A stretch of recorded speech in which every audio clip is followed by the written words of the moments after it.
This is SpaceTime, Series 26, Episode 61, for broadcast on the 22nd of May, 2023. Coming up on SpaceTime, a new way to measure the expansion rate of the universe, understanding the Earth's abrupt glacial transitions, and millions axed from spaceport investment in the federal budget. All that and more coming up on SpaceTime. Welcome to SpaceTime with Stuart Gary.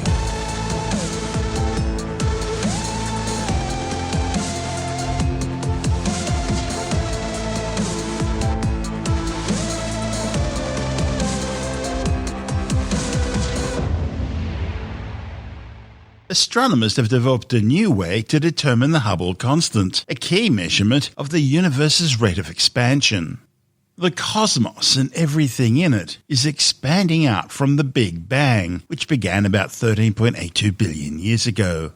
We know it's expanding because we can see that the more distant galaxies are all moving away from us, and the more distant they are, the faster they're moving.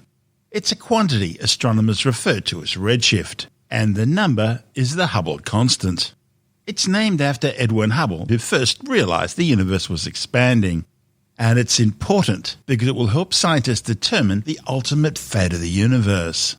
Will the cosmos keep expanding forever until the stars in the sky are all too far away to see, leaving the heavens black as ink, what astronomers refer to as the Big Freeze? On the other hand, if the rate of expansion is slowing down, then eventually it could create some sort of a steady state, where things basically stop moving away from each other and the universe remains the way it looks today.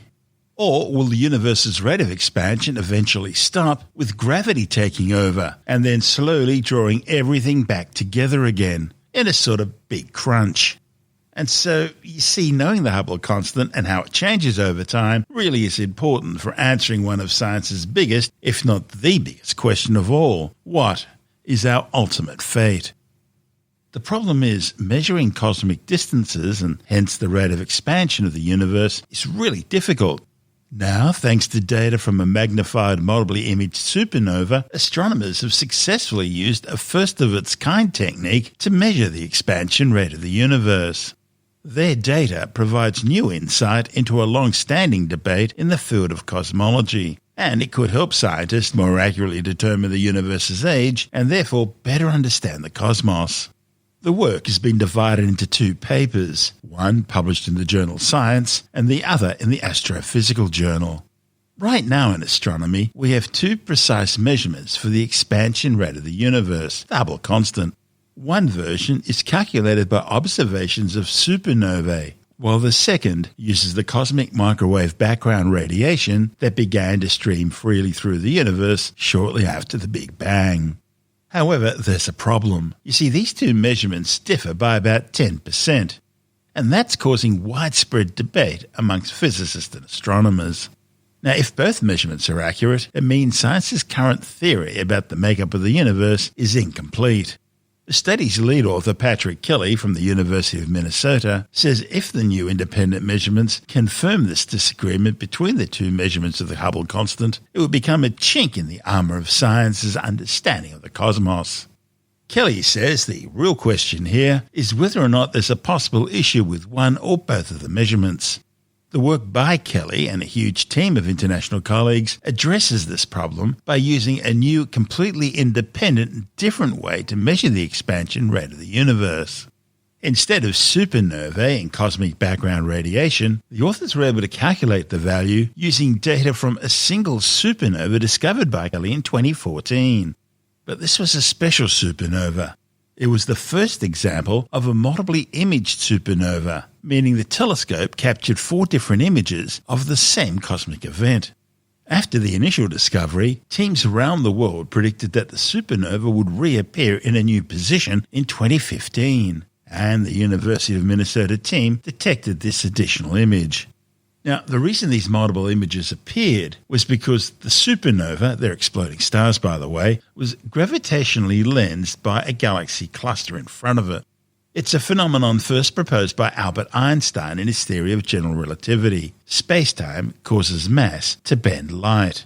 which means that the foreground galaxy cluster has so much mass in it that it's physically acting like a lens, magnifying and bending the light from the background supernova. And because the same light is using several different paths to reach us, thanks to the magnifying galaxy cluster, it has to travel different distances and therefore reaches us at different times. In this case, we're actually getting 4 separate images of the same cosmic event. By using the time delays between the appearance of the 2014 and 2015 images, the study's authors were able to measure the Hubble constant using a theory developed in 1964 by Norwegian astronomer Serge Rafdal that had previously been impossible to put into practice. Now, the new findings don't absolutely settle the debate, but they do provide more insight into the problem, and therefore bring astronomers and physicists closer in obtaining a more accurate measurement of the universe's age. One of the study's co-authors, Brad Tucker from the Australian National University, says the new measurements for the Hubble constant favours the value of the cosmic microwave background radiation, although it's not in strong disagreement with the supernova value either. Tucker says if observations of future supernovae that are also gravitationally lensed by clusters yield similar results, then it would identify an issue with our current supernova value, or with science's understanding of galaxy cluster dark matter. So the Hubble constant is the term we use for measuring the growth rate or the expansion or the speed of the universe. So this is the standard of saying this is how fast the universe is growing at a point. It's the universe's speed. Now, it's obviously named after Edwin Hubble, who used Cepheid stars and other galaxies to measure and show that the universe was indeed expanding. And so this has always been a critical measurement to understanding the properties of the universe and getting it right. So finding new ways, new techniques, and better ways, in fact, better techniques to measure this speed has been critical for astronomers. Cepheid stars or Cepheid variables, these are very specific types of stars, aren't they? That's right. So these are a variable star that has a very specific pulse. And Henrietta Leavitt in the early 1900s showed that there was this relationship, which we now call the Leavitt law, between the pulse, so how long it takes this star to pulse, and then how bright it gets. That there's a very regular relationship between the two. And this is critical. This gives us something we call a standard candle, meaning we can measure a property of a celestial object, and by looking at this timing, the differences in brightness between the pulses, use it to actually get a distance to it using our square law, meaning you know how bright something is, you can measure how the light fades with distance roughly. It's like looking at a bunch of streetlights down the road. Exactly. If you know how bright the streetlight is right next to you, you can measure how bright the streetlight at the end of the road appears. And if you know it's the same bulb, you can figure out that distance. And that's exactly the same technique. But the problem is, how do you know the intrinsic brightness when stars have all sorts of different sizes and properties? Well, the Cepheid, with this relationship, gave us a way of finding a consistent way of understanding its brightness. Therefore, then, we can measure a distance, and over time, if you look at the distances, you can measure the growth or speed of the universe. And another option, rather than Cepheid variables, would be type 1a supernovae. Exactly. And in fact, a project I've been on, we've been trying to find Cepheids in galaxies and then type 1a supernova in those galaxies, because the type 1a supernova, we can see over much further distances to the Cepheids because the stars themselves aren't that bright, so you can only see them in a handful of galaxies. Now, the type 1a supernova, we can see over large distances. And so by finding galaxies that have both, we can do what's called the cosmic distance ladder, and that is have one accurate distance measurement and then calibrate it to another and then keep going that far. That's the technique Brian Schmidt originally used to measure and show that the universe was accelerating. It wasn't just growing, it was speeding up in its growth. As well as using these cosmic distance markers, there's another method. Exactly, and this is critical, and that is what we call the CMB, the cosmic microwave background, this relic light, the leftover light or radiation that kind of permeated, went everywhere through the universe 380,000 years after the Big Bang. And if you can measure and model this light, you can actually measure the speed of the universe at the very beginning, essentially, or as the beginning as we can get. And so this is an important measurement. You can understand, well, what is the speed now? We can check against the speed at the beginning. And the problem is the answers don't agree. As in what we measure with Cepheids and supernova, what we measure with the cosmic microwave background, the answers differ as much as about 10%. And that actually is enough to create some problems and consternation for us. What's going on? Are we messing up? Is there something we're missing? Or is something else at play in the universe? I take it it's not just something as simple as time being measured differently in today's universe compared to what it would have been 13.8 billion years ago or something along those lines. Yeah, exactly. It's there's a lot of things that go into the model of what the universe is. The ratios of dark matter to dark energy, the properties, the kind of growth rate of as a whole as the universe, and then our understanding of the tools we use as well. That's always simple. We are doing complex measurement. We may have gotten something wrong along the way. These are all very likely scenarios, but is it the CMB measurement wrong? Is the Cepheid measurement wrong? Is it both? Is it something else? A lot of these are huge questions. So looking for different tools is key to see and point us in the right direction. And part of the job has been to get these measurements as precise and accurate as possible. The trouble is, as we're doing that, the difference between the two measurements isn't getting smaller, it's getting larger, it's getting more confirmed. Exactly.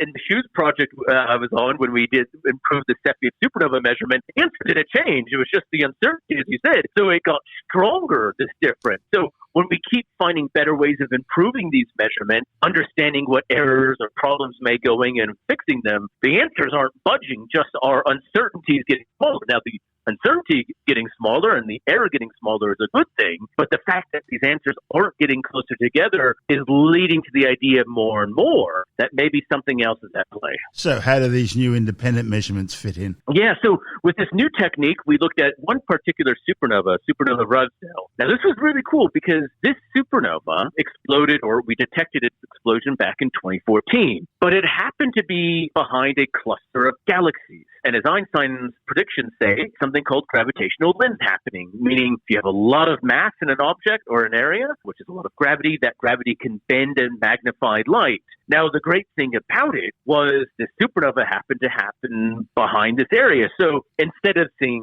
one supernova, we saw multiple appearances of supernova. In fact, we've seen 5 now appearances of the same supernova. Now, this is really cool because you have the same object that happened at the same point in space. But as it appears at different times to us, it's because that light has taken a slightly different path around the magnifying lens. It says this one train left the city and went straight to the next city. Another took a detour via the coast, another via the mountains, another did a few stops along the way. Supernova leaves and arrives at the same point in space, but it takes a different path through space, meaning the only thing that changes is the growth of the universe, allowing us a different way to measure the growth of the universe. And what did you find? So we found that the answer was closer to the CMB result, even though we should have gotten an answer closer to the supernova result. So we got about 73.8 kilometers per second per megaparsec. That's the way we measure this Hubble constant. How much in kilometers per second and essentially 1 million parsecs of the universe grow. We take a chunk of the universe and measure a speed. And so the fact that we got this answer closer to one of them, it's hard to say what is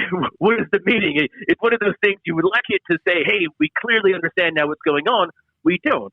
Is it, again, that there's something wrong with the measurement? Is there something that changes in the universe that kicks in a speed differently? But I think at the end of the day, we at least have a different measurement along the path of understanding, is this a measurement error or is this something different? And the fact that we got close to one of those answers instead of something completely different shows that actually probably maybe it's not a measurement error, but maybe there's just something else about the universe we're not understanding. I think when we look at type 1a supernovae, we're finding more and more, the idea with type 1a supernovae is that they all explode with exactly the same amount of luminosity and brightness. And therefore, if you know how luminous it is, and you can see how bright it is, you can determine its distance. What we've been finding in the last decade or so is that type 1a supernovae don't actually all explode at exactly the same mass. That's exactly right. There's different types, actually, of type 1a supernova now. And this is a big effort we're trying to understand is what are the actual explosions of the stars and how does it relate to the energy being output, which then is that understanding of the brightness of the bulb. So there's still a long way to go. And none of this means that things like dark energy or dark matter go away. It actually shines a light that's saying, hey, these things actually kind of clearly exist from a different measurement, but there's a lot more understanding into what they actually are that we have to go.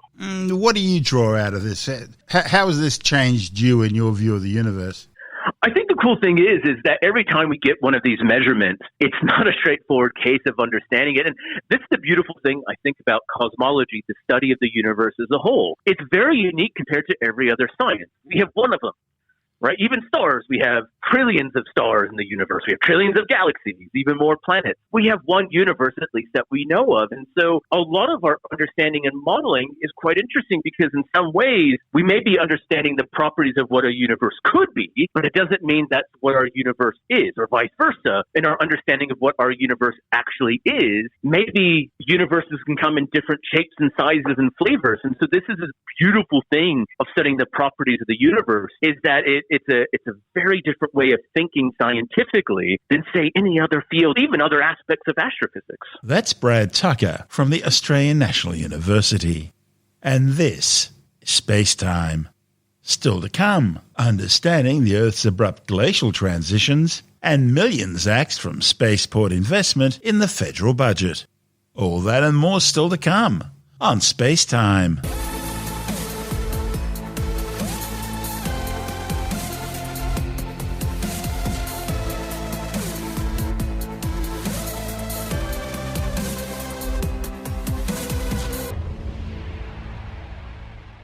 A new study has supported the long hypothesized Milankovitch cycles, which are thought to control major swings in planet Earth's climate. Milankovitch cycles are named after the Serbian geophysicist and astronomer Milankovitch, who in the 1920s hypothesized that variations in the Earth's orbital eccentricity and the planet's axial tilt and precession resulted in cyclic variations in the amount of solar radiation reaching the planet's surface. The Earth's seasons occur because of a tilt in Earth's spin axis, which is inclined by 23.4 degrees in relation to the Earth's orbit around the Sun. Now, generally speaking, Earth's axis always points to the same position in deep space, regardless of the Earth's position in its orbit around the Sun. So, on the day of the December solstice, Earth's south pole is tilted towards the Sun, so the southern hemisphere ends up getting more daylight and more direct sunlight, so it's hotter, and that means the southern hemisphere is experiencing summer. 6 months later, during the June solstice, it's the North Pole which is tilted towards the Sun, and so the northern hemisphere experiences summer, while the southern hemisphere gets less daylight, longer nights, and the sunlight strikes the surface at a shallower angle, meaning less heat, and so the southern hemisphere is now in winter. In between these two, we have the March and September equinoxes. That's when the northern and southern hemisphere get roughly equal amounts of daylight and heat, giving us the seasons of spring and autumn. However, while I said the Earth's axis always points to the same direction in space, regardless of Earth's orbital position around the Sun, that's really only true in terms of our day-to-day lives. Over much longer timescales of thousands of years, a gravity-induced effect known as axial precession causes a slow and continuous change in the orientation of Earth's rotational axis. You can see the same effect in the precession of a spinning top or a gyroscope as the spin axis gradually traces out a pair of cones joined at their apexes. Earth's axial precession is known as the precession of the equinoxes, because the equinoxes move westwards along the ecliptic relative to fixed background stars. The ecliptic is the plane created by the Earth as it orbits around the Sun. This slow precession means that over 25,772 years, the positions of the south and north celestial poles appears to move in circles compared to space-fixed background stars. So, while today the star Polaris lies approximately at the North Celestial Pole, this will change over time, with Gamma Cephei becoming the pole star in about 3,200 years from now. Of course, it also means the seasons slowly move through different calendar months, but we make adjustments in the calendar to compensate for that.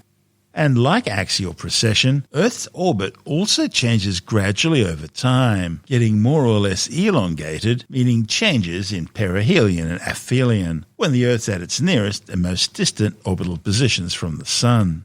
See, instead of being a perfect circle, Earth's orbit around the Sun is slightly elongated, and the amount of elongation changes over time.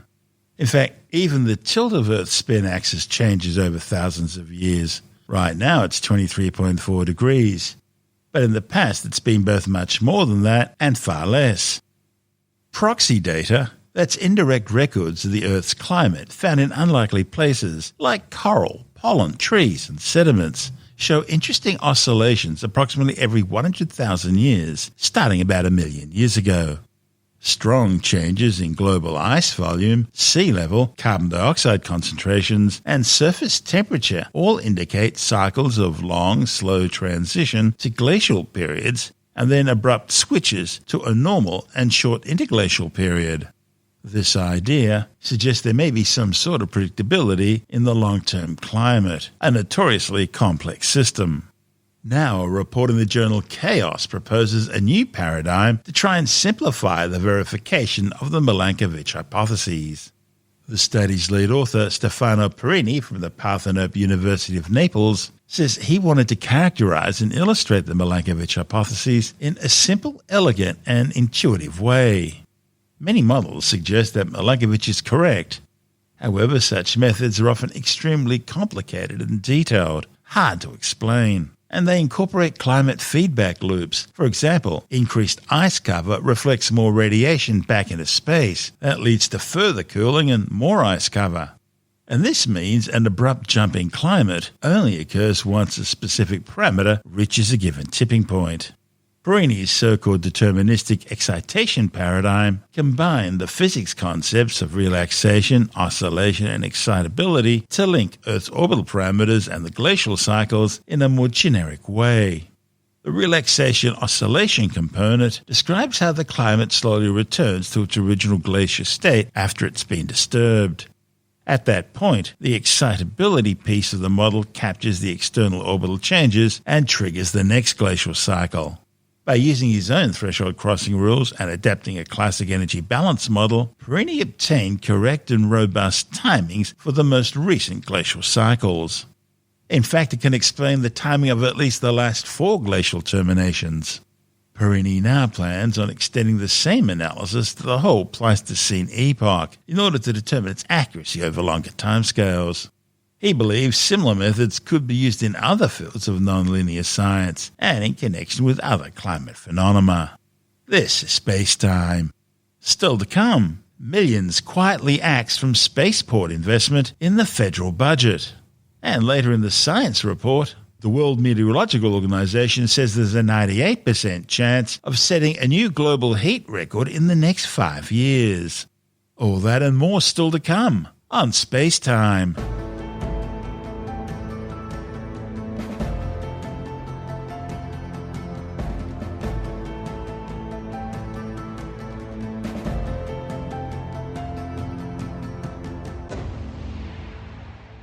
Well, you probably didn't hear this in the mainstream legacy media, but the federal budget handed down last week has quietly axed $32 million from Australian spaceport development.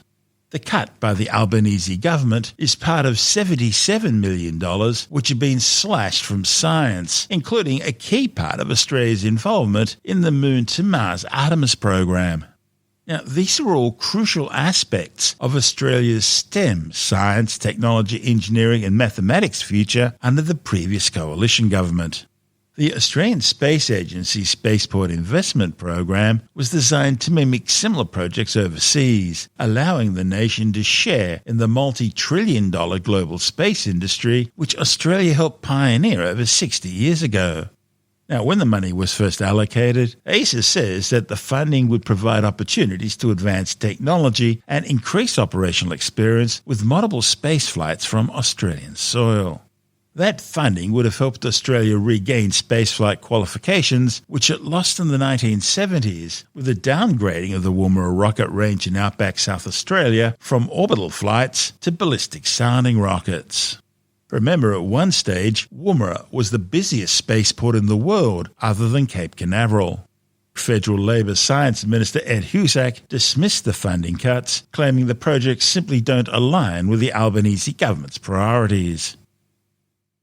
To a bit of good news now. Black Sky Aerospace has got approval to develop a new facility in southern Queensland which will both manufacture and test fire rockets and missiles. The complex will include research, development and manufacturing facilities, as well as rocket motor test beds and associated fueling infrastructure. Black Sky recently began producing ammonium perchlorate, a key chemical used as an oxidizer in solid fuel rocket motors. When ignited, the oxygen from ammonium perchlorate combines with aluminum to produce aluminum oxide, aluminum chloride, water vapor, nitrogen gas, and lots of energy, which causes the water vapor and the nitrogen to rapidly expand, creating thrust. This is SpaceTime.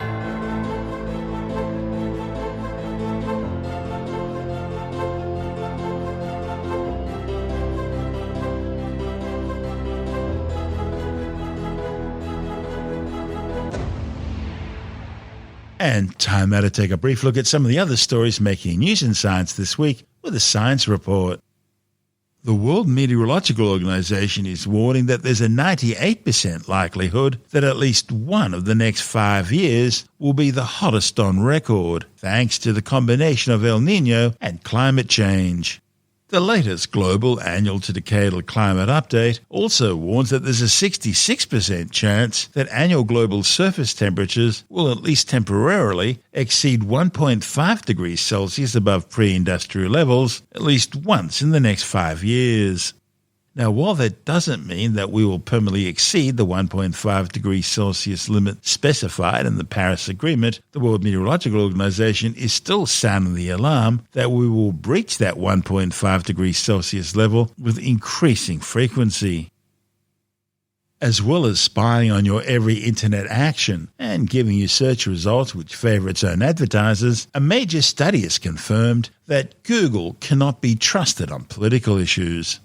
The findings by All Sides News Bias Analyses found that 61% of 151 media outlets presented on Google News homepage over a 5-day period were all from sources which tended to lean to the liberal left side of politics. At the same time, only 36% were from the centre or non-rated news outlets, and just 3% were from conservative news sources. And when the study's authors used the search term election, they returned no results from centre or right-leaning media outlets in the days leading up to the 2022 United States midterms. However, 28% of the articles presented by Google News for the search term were from the left-leaning CNN, and 16% of articles were from the more extreme left-leaning New York Times. The findings confirm that Google isn't like the phone book. It's not impartial, but rather it pushes a socialist political agenda, sometimes subtly, other times more blatantly. And of course, Google aren't alone.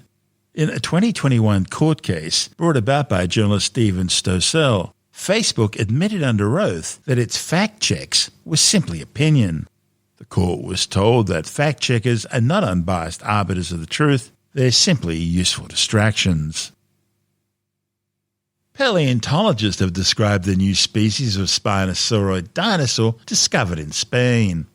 Dating back to the early Cretaceous between 127 and 126 million years ago, the new discovery has been named Proteolithus cinctorensis, the champion from the town of Cinctorrens, where it was discovered.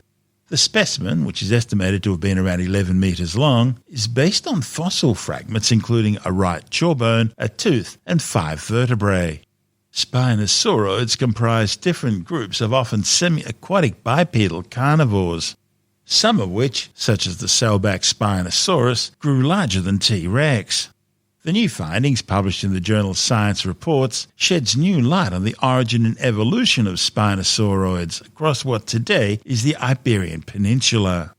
Based on the new find, the authors propose that this new species may indicate that spinosauroids appeared during the early Cretaceous in Laurasia, a large area of land in what is now the Northern Hemisphere, with 2 subgroups of the species occupying Western Europe. Spinosauroids may then have migrated to Africa and Asia as they diversified. Health authorities in Mexico are going to encourage greater use of traditional native medicines in the country's woefully under-equipped public health system. The head of Mexico's largest public hospital network says the department will hire 753 traditional healers. Tim Mendham from Australian Skeptics says it's the same formula used by Chinese and Indian governments to quell the clambering poor and sick in their countries. Mexico, a country that has problems with medical infrastructure, especially in regional areas. It's not very well set up. Also areas where it's dangerous to set it up, considering crime levels and gangs and things. So therefore, in certain areas, there are few doctors, so they have to find alternatives. And what they'll move into is more traditional medicine in various hospitals and things like that, including hiring 753 practitioners of traditional massage and herbal treatment. And they're also bringing in people who are called curanderos, who are non-licensed healers who use bundles of herbs, smoke, alcohol, and eggs to draw sickness out of the bodies of their patients. Now, this is pretty fringe stuff, and obviously a lot of traditional medicine is pseudo-medicine. They're also bringing in midwives who use a traditional form of chiropractic medicine. Now, chiropractic and medicine are two words that don't go well together. Traditional chiropractic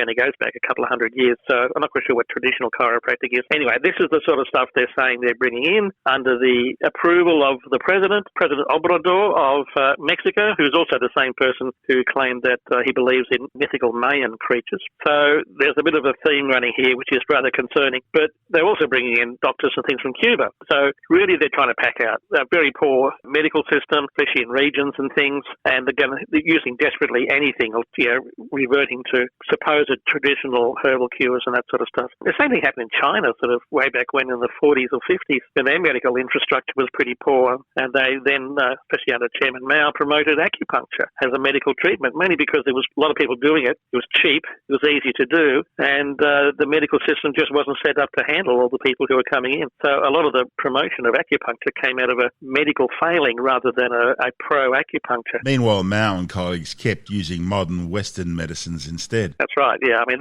this was just for the poor people. The mug punters of the Chinese community can have acupuncture that has very, very limited application. That's Tim Mendham from Australian Skeptics.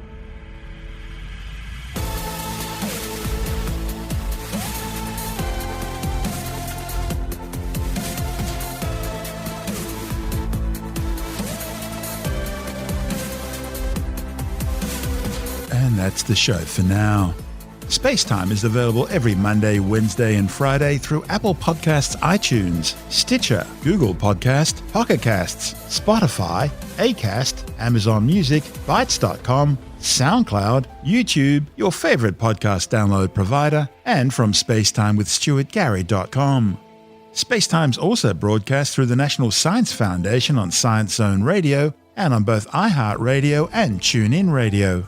And you can help to support our show by visiting the SpaceTime store for a range of promotional merchandising goodies, or by becoming a SpaceTime patron, which gives you access to triple-episode commercial-free versions of the show, as well as lots of bonus audio content which doesn't go to air, access to our exclusive Facebook group, and other rewards.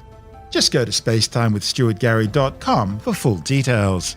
And if you want more SpaceTime, please check out our blog, where you'll find all the stuff we couldn't fit in the show, as well as heaps of images, news stories, loads of videos, and things on the web I find interesting or amusing.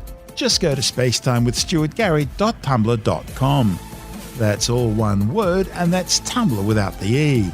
You can also follow us through @StuartGary on Twitter, @SpaceTimeWithStuartGary on Instagram, through our SpaceTime YouTube channel, and on Facebook, just go to facebook.com/SpaceTime with Stuart Gary. And SpaceTime is brought to you in collaboration with Australian Sky and Telescope magazine, your window on the universe. You've been listening to SpaceTime with Stuart Gary. This has been another quality podcast production from Bytes.com.